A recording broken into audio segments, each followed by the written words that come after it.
From the Journal of Aaron Peter Grayling III. What follows are a number of important things that were found in the margins in my journal. I figured you need to know them. I'm not absolutely certain what all of them mean, but I wrote them for some reason. They must have purpose. A collection of odd things have happened in and around the manor, some things to be considered. Our manor and the areas around it date back to the time of the Druids. There are rituals that have been passed down since then. We learn that every 7 years, a sacrifice is made. We learn later that it ensures the prosperity in the land and a reduction in the calamitous events around the land.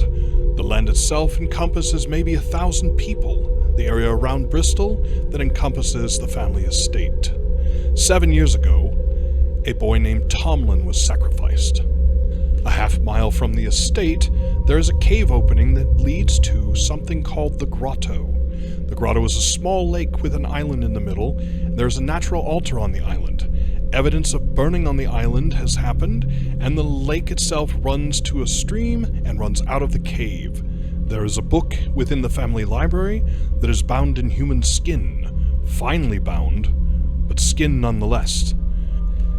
Written by many hands, the book has a number of different wordings, some of it different languages, all of it, however, educated. Another thing we find is the woman that I saw in the pictures around where we found Frank is actually somebody from my family, a woman named Grace. At one point her gravesite is dug up, and within it is simply a rotting doll, none of her bones or her body. I forgot to mention earlier that when we arrived in town, I noticed a woman that I used to have dalliances with, a woman named Darla. Later, I find out that she has a son, and that son is 7 years old, which matches up to the last time I saw her. The child's name is Kevin. It is important that Alistair never finds out about Kevin, or I shall have problems. And sadly, it appears that Kevin is mine. One evening, while I was asleep at the manor, I was awoken by a noise, and it was Grace. Grace came in dirt-covered form. She spoke to me in a disembodied voice, telling me that it is time for the sacrifice, that we, the Graylings, are wicked. The sacrifice itself must be young, and it must be precious to the giver. Well, this is simple. Kevin's not precious to me, it won't matter. After she leaves, I wake up Alistair and Raya. And sadly, Alistair will not help me if I do not agree to stop leaving them out in the future. Dear Lord, the expectations of everyone around me are starting to drive me crazy.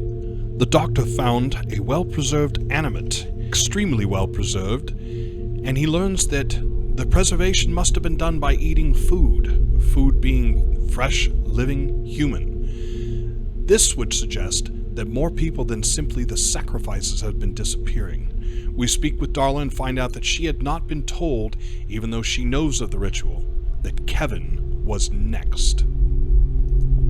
I wish I could tell you why all of that was important, but I'm uncertain. It was written in the journal, and I felt it was something that you needed to know. But now quickly we return to the Thropes. Krell and I, overlooking the group, have figured out that they are living as a family, well, a large extended family, and they seem to be working together, and they seem to be working the mines. This is going to be difficult. And I know nothing of Thropes, really. Possibly the library. We head back quietly and try and sneak in, but are found by Raya and Alistair. Well, as I explained before, he wants me not to leave him out, and you've heard this already, so I won't cover it again. NCRP Productions proudly presents Unhallowed Metropolis, coming to you Friday, April 16th, 2021.